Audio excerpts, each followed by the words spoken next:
Bonjour, c'est Ursule encore. On est le 2 mai 2026. Alors je viens sonner la trompette aujourd'hui encore et je viens proclamer le retour de notre Seigneur Jésus-Christ. Amen. Soyons tous bénis, soyons remplis de la joie de notre Dieu. Amen. Alors, faire toujours les mêmes choses en ce qui concerne, n'est-ce pas, la routine avec le Seigneur, en ce qui concerne de recevoir les enseignements. Alors, voilà un peu la délivrance ou la victoire se trouve d'en faire toujours les mêmes choses. Alors souvent, on, on aimerait changer, on aimerait faire autre chose. On se dit que mais je fais toujours les mêmes choses.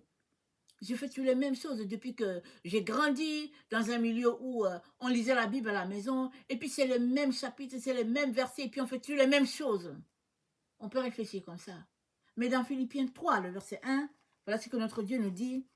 Il dit au reste, mes frères, réjouissez-vous dans le Seigneur, et il ne m'en coûte pas de vous écrire les mêmes choses, et pour vous, c'est un affermissement, c'est un affermissement.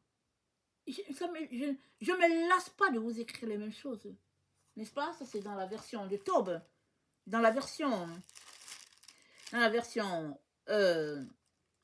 du Louis II, c'est dit je ne me lasse pas de vous écrire les mêmes choses et pour vous, cela est salutaire. C'est salutaire pour nous. C'est pour notre salut que le Seigneur nous dit les mêmes choses. Alors, on peut dire que non, mais au fait, euh, on est fatigué. On est fatigué d'entendre les mêmes choses.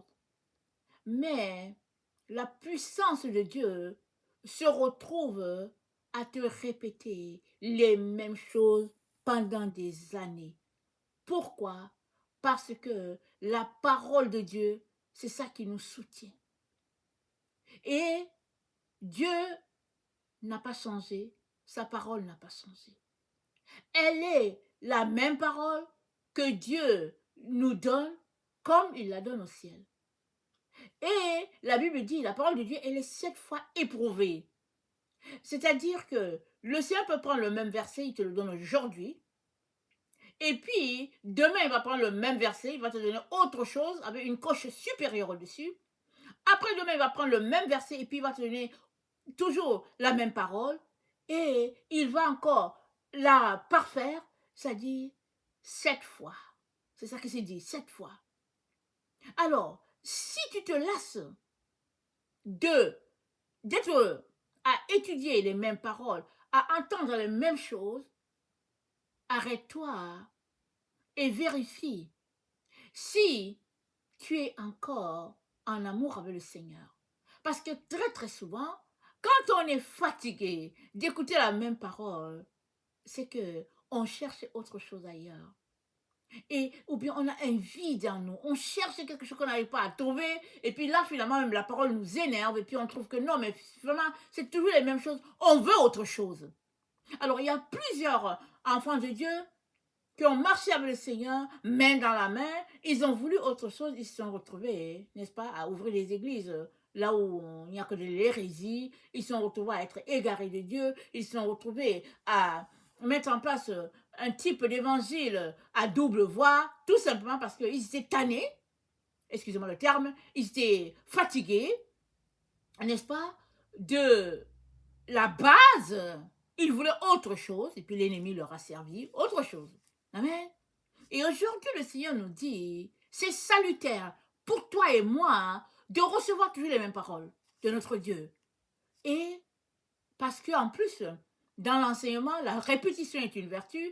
Et en plus de cela, pour nous qui recevons l'enseignement du Seigneur, nous savons que la connaissance vient alors que le Saint-Esprit nous révèle Dieu, le Père, Dieu le Fils, avec la même parole, pas une autre parole. Amen. Et la parole de Dieu, c'est notre pain.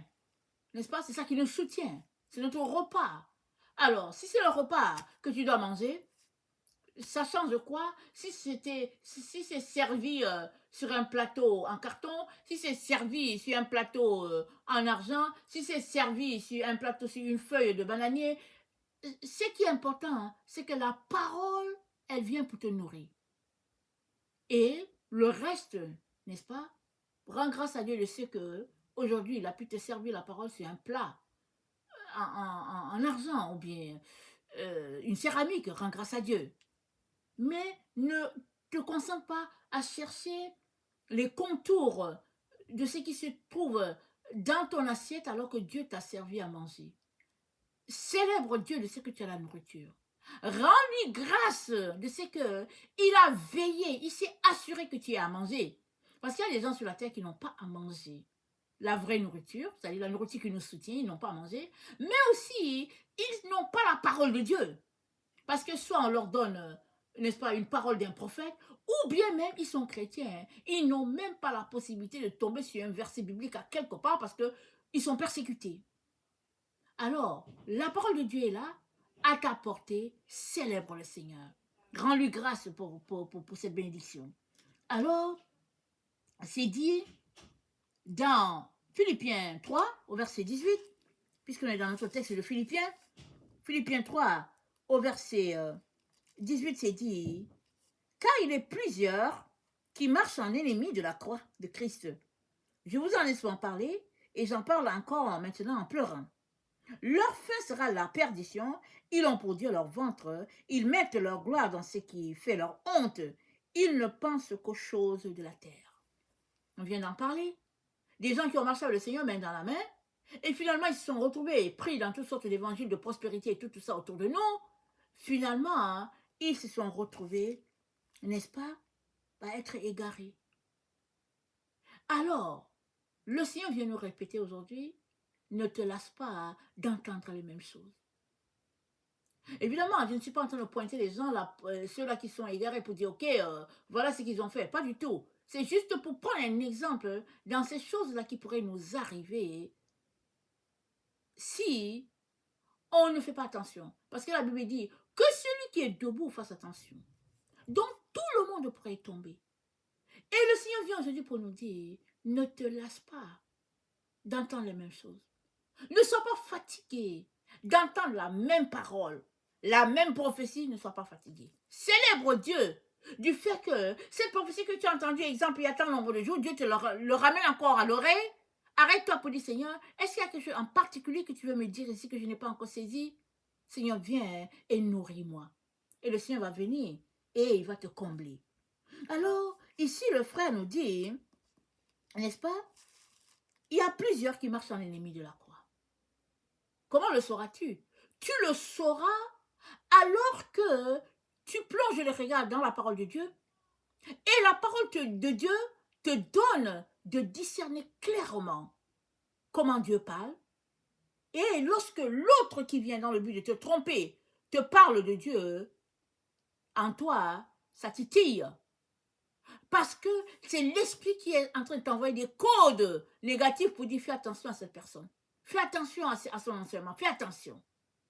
Amen. Et puis, l'autre élément que le Seigneur nous partage aujourd'hui, c'est 1 Timothée 4, le verset 13. 1 Timothée 4, le verset 13, ça dit ceci. Jusqu'à ce que je vienne, applique-toi à la lecture, à l'exhortation et à l'enseignement. Paul était en prison, et puis il encourageait son fils Timothée. Il était convaincu que Dieu allait le faire sortir. Alors il dit à Timothée, jusqu'à ce que je vienne, voilà ce que tu dois faire. Enseignement, exhortation, lecture. C'est ça que Dieu nous dit aujourd'hui. Alors si tu es fatigué de la parole de Dieu, alors tu vas aller sur Internet. Tu vas aller cliquer, tu vas entendre toutes sortes de choses. Je ne dis pas de parler sur Internet. Souvent, il y a des personnes qui viennent nous exhorter la parole du Seigneur. Mais si tu fais partie de ceux-là qui sont fatigués de la parole de Dieu, alors tu vas aller t'asseoir sur Internet, tu vas zapper ici, tu vas zapper par là, tu vas tourner la page ici, tu vas faire ceci, tu vas passer toute ta journée à cliquer par ici, tu vas aller sur les réseaux sociaux, sur Facebook, tu vas aller partout. Pourquoi? Parce que finalement, tu as perdu le goût de la parole. Alors tu vas chercher les choses de la terre. Finalement, tu as perdu le goût de Jésus parce que Jésus, c'est lui la parole. Et s'il nous arrive de perdre le goût de Jésus, il y a un problème.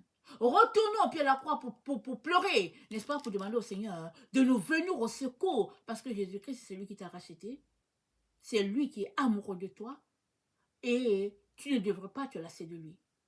Alors, je le dis, pas parce que je ne me suis jamais lassé du Seigneur, ça m'est arrivé plusieurs fois, de me laisser prendre les pieds à autre chose. Et puis, de revenir, de dire, attends, qu'est-ce qui se passe? De me rendre compte que, tiens, je me suis égaré. Ça fait longtemps que je n'ai pas entendu le Seigneur me parler de ceci, me parler de cela. Pourquoi? Parce que je suis allé chercher mes satisfactions ailleurs. Ça peut arriver à tout le monde. Alors, pour que on ne puisse pas se retrouver, n'est-ce pas, être égaré, écarté, parce que tout se passe comme quand tu fais les 100 pas autour de la mer et l'eau est très lointaine et tu marches. Mais il est très important que tu vérifies le niveau d'eau. Parce que dans la mer, l'eau monte et tu n'as même pas le temps de te rendre compte. Le temps que tu t'aperçois, si tu es pris à tes rêveries, n'est-ce pas? Cette eau qui était si lointaine, peut-être à 5 kilomètres de toi, alors c'est l'heure où la vague est venue et puis voilà, finalement, l'eau est venue te rattraper, puis tu ne te retrouves plus au bord du rivage, mais tu te retrouves en plein milieu et souvent ça va nécessiter que quelqu'un vienne te tirer de là. Et c'est comme ça que ça se passe souvent, quand l'ennemi vient égarer les enfants de Dieu. Les enfants de Dieu qui veulent autre chose. Ils veulent du nouveau. Alors ils vont s'asseoir, ils vont essayer d'inventer pour créer une autre façon d'apporter la parole de Dieu, une autre façon de la prêcher. Mais vous savez quoi? Le Saint-Esprit ne prêche pas une autre façon. Le Saint-Esprit, Jésus-Christ a dit, quand il vient, il va vous parler de Dieu le Père, il va vous parler de Dieu le Fils, il ne va pas parler de lui-même. Il vient te révéler le Père, il vient te révéler le Fils. Et avec le Saint-Esprit, tu n'es jamais fatigué. Jamais fatigué. Pourquoi? Parce que c'est l'esprit de vérité. C'est l'esprit de lumière, de clarté. Et il vient pour notre propre délivrance, afin qu'on puisse posséder pleinement le royaume que Dieu, n'est-ce pas, nous a accordé. Amen. Il est donc important qu'on ne se lasse pas de la parole de Dieu. Et si on fait partie de ceux-là qui se plaignent en disant que ouais, c'est-tu la même parole, arrêtons de nous plaindre, arrêtons de murmurer, parce que ça ouvre la porte à l'ennemi. Amen. Et puis, dans 1 Timothée 4, excusez, au verset, attendez, que je suis en train de... c'est 2 Timothée, excusez-moi. Dans 2 Timothée 4, c'est dit, au verset 3, 2 Timothée 4, le verset 3. Car il viendra un temps où les hommes ne supporteront pas la saine doctrine, mais ayant la démangeaison d'entendre les choses agréables, ils se donneront une foule de docteurs selon leur propre désir. Détourneront l'oreille de la vérité et se tourneront vers des fables. Mais toi, sois sobre. En toute chose, supporte les souffrances. Fais l'œuvre d'un évangéliste. Remplis bien ton ministère. Donc, on est dans un temps où le vent est contraire à Dieu. Amen. On est dans ce temps-là. Le vent est contraire à Dieu. Si bien que les gens veulent juste entendre autre chose, ne leur parle pas de Jésus, ne leur parle pas de sanctification, ne leur parle de rien, parle-leur d'autre chose. Raconte-leur, n'est-ce pas, des sornettes, des devinettes, des fables, raconte-leur les histoires, n'est-ce pas, à dormir debout. Ils aiment ça. Mais Dieu dit quoi? Il dit, toi, sois sobre. C'est-à-dire, refuse la pensée de ton temps. Refuse. Sois dans la clarté et du discernement. Fixe ton focus sur ton Jésus, lui et lui seul. Et laisse les autres choses dans leur distraction. Laisse les gens dans leur distraction. Toi, concentre-toi sur ton Jésus. Trouve du temps avec lui. Assure-toi que c'est lui qui t'a parlé. Et si tu as parlé, pose l'action. Ne t'occupe de personne, pose l'action parce que Dieu sait ce qu'il fait en toutes choses et en tout temps. Amen. Alors, dans Philippiens, attendez, on va lire d'abord sur 1 Timothée 6. Dans 1 Timothée 6, au verset 3, c'est dit, si quelqu'un enseigne de fausses doctrines et ne s'attache pas aux saines paroles de notre Seigneur Jésus-Christ et à la doctrine qui est selon la piété, il est enflé d'orgueil, il ne sait rien, il a la maladie des questions oiseuses et des disputes de mots, d'où naissent envie, querelles, calomnies, mauvais soupçons, vaines discussions, d'hommes corrompus, d'entendement, privés de vérité, croyant que la piété est une source de gain. Waouh! C'est dit quoi? C'est dit si quelqu'un enseigne les fausses doctrines. Vous savez, on est dans le temps où les gens n'ont pas de problème à enseigner la fausseté pourvu que l'argent entre dans leur poche. Il n'y a pas des gens qui vont venir prêcher la parole de Dieu et après ils vont te dire que bon, voilà, il n'y a pas de problème, tu peux mettre même ta carte de crédit, c'est pas grave, Dieu va te rembourser. Mais ça, c'est une personne qui t'a dit de mettre ta carte de crédit pour soutenir son ministère. Cette personne t'a dit, mets ta carte de crédit, Dieu va te rembourser. C'est lui qui a dit ça, mais est-ce que c'est Dieu qui t'a dit? Alors suppose que tu es là en train de boire à ses paroles, et puis finalement, la personne te dit que oui, mets ta carte de crédit, et puis Dieu va te donner le centuple. Et tu t'en vas, tu prends ta carte de crédit. Tu dis, ok, je donne, exemple, je donne 500 $ à son ministère. Mais alors que toi, le 500 $, peut-être que ça te prend, quoi, 5 mois pour accumuler 500 $. Tu viens de le donner en un coup à une personne, n'est-ce pas, qui t'a tout simplement flatté en utilisant le nom de Jésus. La terre est remplie de ce type de personnes-là. Il y en a qui sont enfants de Dieu, il y en a qui ne le sont pas. Et puis, voilà un peu comment on peut être pris dans une tromperie. Amen. Ça, c'est juste un exemple que j'ai donné. Et le Seigneur dit quoi? Il dit, c'est de l'orgueil. Il est en train de dire, l'orgueil est à la base d'un tel comportement. Et qu'est-ce que nous devons faire, toi et moi, si on arrive, n'est-ce pas, en contact avec telle personne? C'est dire, enlève tes pieds de ça. Va chercher la face de Dieu. Va t'unir à ton Dieu. Dépends de lui. Et attends après sa parole. Certainement, il agira. Il agira en ta faveur. Et en même temps, il te fera grandir en te donnant ses conseils à lui. Afin que tu ne puisses pas être pris dans toutes sortes de situations, de pièges. Amen. Et dans 2 Timothée 3,